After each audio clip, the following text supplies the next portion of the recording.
ఈరోజు వామపక్షాల ఆధ్వర్యంలో ఇక్కడ ఆర్ఎండి బంగ్లాలో రౌండ్ టేబుల్ సమావేశం నిర్వహించడం జరిగింది.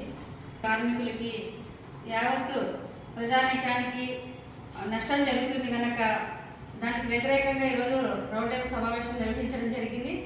ఈ యొక్క సమావేశంలో వామపక్షాల ఆధ్వర్యంలో ఎంఆర్ఓ ఆఫీస్ దగ్గర సోమవారం రోజు ధర్నా నిర్వహించడం జరుగుతుంది. కనుక ఈ కూటమి ప్రభుత్వం ఆలోచించాలి. ఈ బడ్జెట్ ఎంతవరకు న్యాయం అనేది కూడా మేము నిలదీస్తున్నాం. కాబట్టి రాబోయే దినాల్లో బడ్జెట్ పైన మళ్ళీ సమావేశం నిర్వహించి బడ్జెట్ పెరుగుదల కోసం మీరు ఆలోచన